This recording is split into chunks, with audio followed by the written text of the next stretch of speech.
How to apply for SSS loan using our mobile. So, bago ko po ibigay yung details, gusto ko lang po magbigay ng mahalagang payo about sa SSS loan.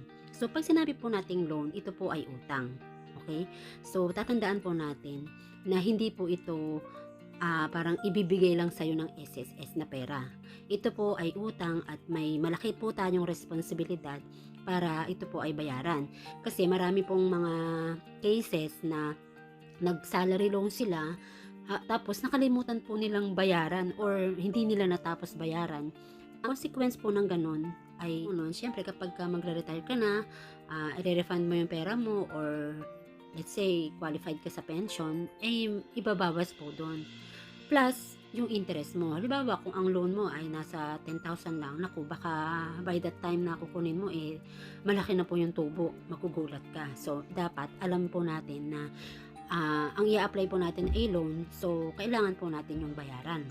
And dahil po sa loan, ito po ay may interest. So, kung 10,000 lang halimbawa yung na-loan mo, hindi po 10,000 ang ibabalik mo. Kasi ang babayaran mo po ay kasama po yung interest. Okay. Ngayon, kapag po tayo ay uutang, wag po dahil lang may gusto tayong bilhin, no? Lalo na yung mga bagay na nagde-depreciate ang value.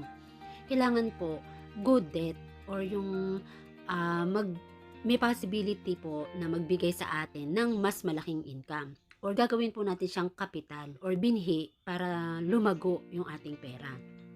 Or kung hindi naman sa ganung paraan, baka may emergency, at least yun po ang magagamit natin. Kasi kung uutang ka naman po sa 5-6, ang laki-laki po ng interest niyan. At least kung sa SSS, medyo matagal po yung bayaran, 2 years, at saka maliit lang po yung amount ng paghuhulog. Okay. So, ang una po natin gagawin, mag-download po tayo ng app. So, punta po tayo sa ating Play Store. Sa Play Store po, i-download nyo po yung SSS Mobile. I-open po natin. Yan. Para po ma-open po natin yung app, kailangan po meron tayong user ID and password. So, kapag wala ka pa pong account, dito po pipindutin mo po itong no SSS account. So, sa baba, para mag-create ka ng account. Pero, meron po akong isang video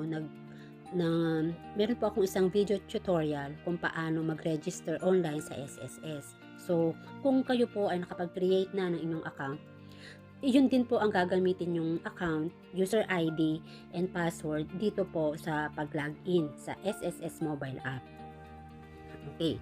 So, mag-login po tayo.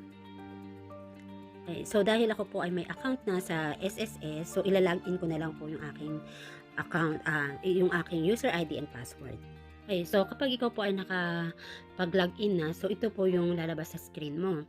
Okay, so makikita nyo po dito sa baba, pinakababa yung kaliwa, generate PRN. So kung magbabayad ka po ng iyong SSS contributions, dito ka po mag-generate. Pipindutin mo po ito para makakuha ka ng PRN mo. Ngayon, dahil po ang topic natin ay about sa loans, so pipindutin po natin tong My Loans. Yan. Try po natin yung salary loan status. So, ang lumabas, member has no latest salary loan application. Okay, so hindi po kasi ako nag-apply for loan. Salary loan balance, no loan information. Okay, so kapag gusto mo pong mag-apply for salary loan, ito po, apply for salary loan, yung pangatlo. Yan.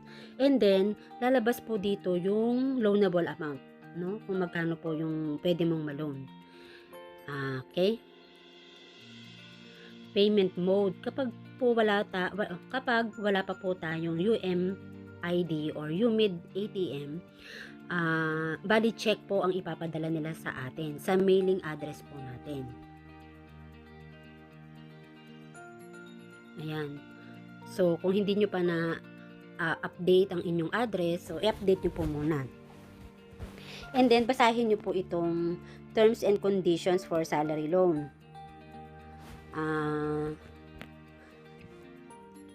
Itik po natin itong I agree para lumabas siya.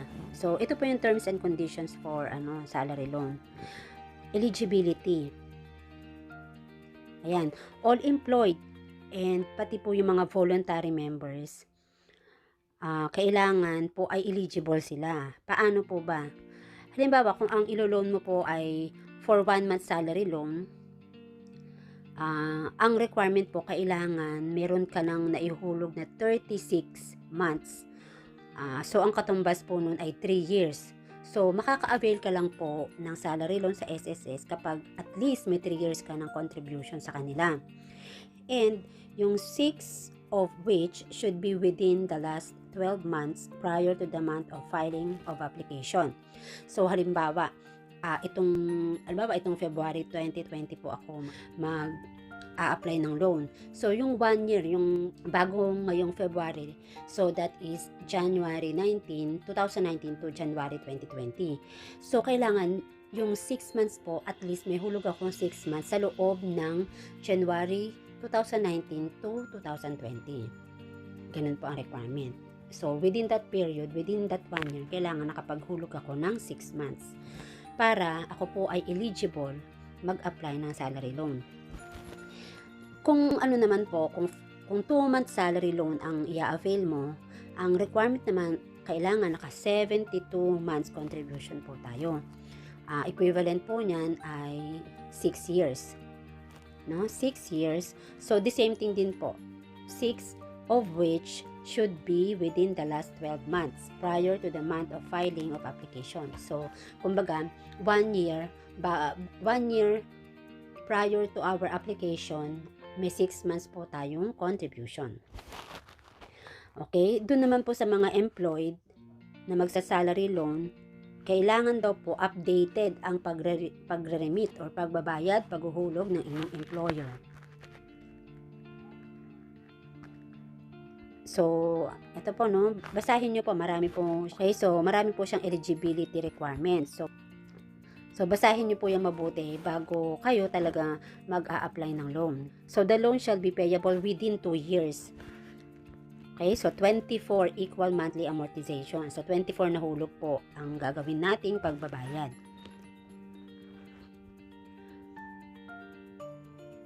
Okay.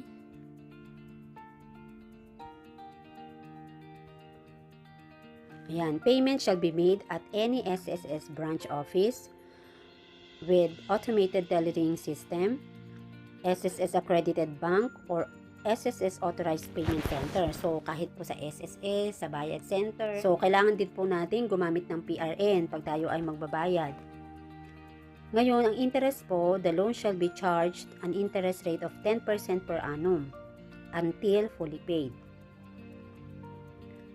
Okay? Tapos, loan amortization not remitted on due date shall bear a penalty of 1% per month. So, kapag ka na-delay ka po, no, ng pagbabayad sa due date mo, meron pong penalty na 1% per month. Okay? So, yun po So, pagka nabasa mo na po lahat yan, so accept. Pagka-accept mo po, yan.